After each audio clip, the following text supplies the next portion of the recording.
What would you do if your phone suddenly stopped working, no calls, no texts, no internet, and your screen showed just one word?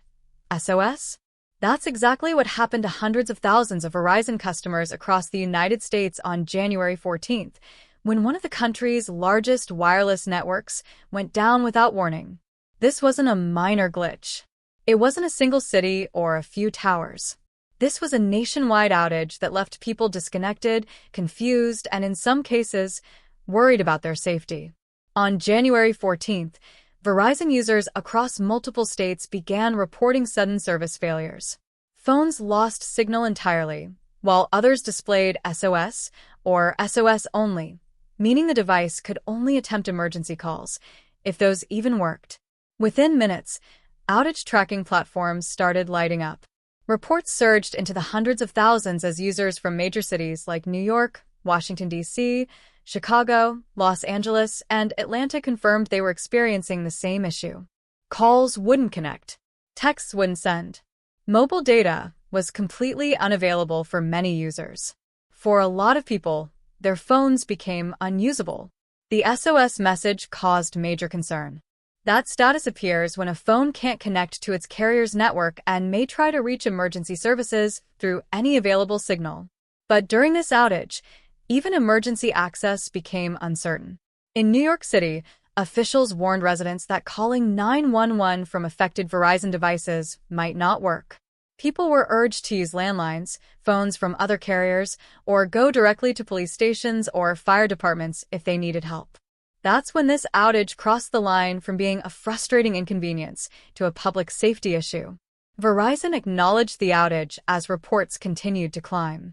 The company stated that engineering teams were actively working to resolve the issue, but did not immediately provide a cause or a clear timeline for restoration. For hours, customers were left refreshing their phones, restarting devices, and searching social media for updates. Later in the afternoon and into the evening, service began returning in waves. Some users regained signal briefly before losing it again. Others reported slow data speeds or partial service. By the end of the day, Verizon said most customers had their service restored, though isolated issues remained in some areas. As expected, social media exploded with reactions. Customers shared screenshots of their phones stuck in SOS mode. Business owners talked about lost sales. Remote workers missed meetings.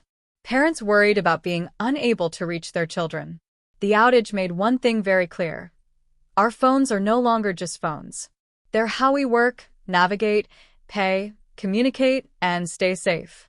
When that connection disappears, even temporarily, the impact is immediate. Interestingly, other major U.S. carriers like AT&T and T-Mobile reported normal operations during Verizon's outage. However, their customers still felt the impact because they couldn't reach Verizon users. Competitors even highlighted their network stability during the disruption, showing just how competitive and high-stakes the telecom industry has become. This outage raises a bigger question. How resilient are our networks really? Despite massive investments in infrastructure, nationwide outages still happen. And detailed explanations often come days or even weeks later after internal investigations. As we become more dependent on mobile connectivity for emergency response, digital payments, and remote work, the margin for error keeps shrinking. A few hours without service may not seem like much, but when emergency access, public trust, and economic activity are affected, it becomes a serious issue. Verizon service may be back for now, but this outage was a reminder that even the largest networks are not immune to failure. The real question is whether lessons will be learned, or whether this will simply be forgotten until the next outage happens. If you were affected by the Verizon outage, share your experience in the comments. And for more clear, no-nonsense breakdowns of major tech and business stories, make sure to subscribe. Thanks for watching.